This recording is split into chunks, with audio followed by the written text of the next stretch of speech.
Hi. Telugu big boss చూస్తాం. ఈరోజు నాగార్జున గారు వస్తారు కదా. నాగార్జున గారు వచ్చి వాళ్ళని ఏమన్నా అంటారో లేదు చూస్తాం.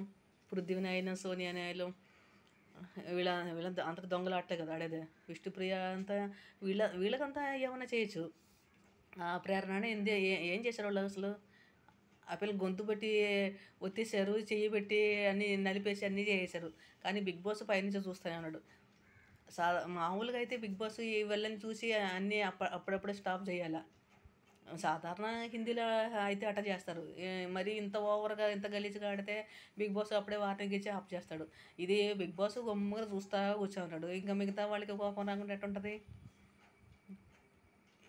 వీళ్ళు ఆడేవాళ్ళు తప్పుగా ఆడితే బిగ్ బాస్ అప్పుడే స్టాప్ చేయాలా? బిగ్ బాసే ఆడ కూర్చొని ఏం ఎరగనట్టు సంచాలక అన్నట్టు సంచాలక చెప్పుకుంటూ వాళ్ళకి ఏమైనా దెబ్బలు తగిలిన సంచాలక ఏం చేస్తాడు? బిగ్ బాస్ చేయాల్సింది బిగ్ బాస్ చేయాలా? బిగ్ బాస్ అసలు ఏం పట్టించుకోవడాల. వాళ్ళందరూ అంత దొంగ ఆటలు ఆడి తీసుకుని మనుషుల్ని చీపురపుల్లో తీసుకొని ఇసిరి పదేసినట్టు ఇసిరి వేస్తున్నారు అందరూ.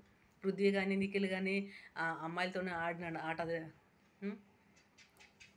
అమ్మాయి వీళ్ళు సోనియా అయినా కానీ విష్ణుప్రియ అయినా కానీ ప్రేరణ అని ఏం చేశారు వాళ్ళు?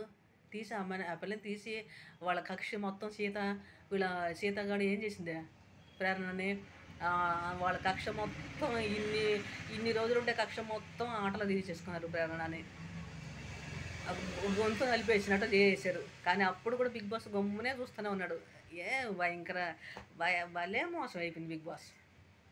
బిగ్ బాస్ ఎడబెడనాం. బిగ్ బాస్ దీంట్లో ఉంది. వాళ్ళకి వార్నింగ్ ఇవ్వాలి, ఆటలోనే వార్నింగ్ ఇవ్వాలా, అలాగే ఆ ఆట నుంచి వాళ్ళని బయటికి నెట్టాలా.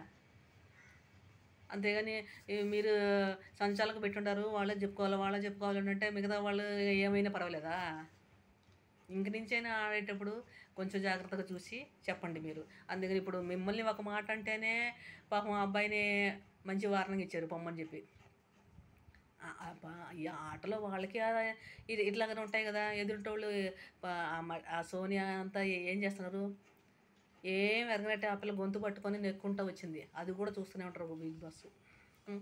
సరిపోదు. ఈరోజు చూస్తాం కదా నాగార్జున వచ్చి ఏం చేస్తాడు? నాగార్జున వచ్చి ఇప్పుడు ఏం చేస్తాడో చూస్తాం కదా. రేపు కలుస్తాం.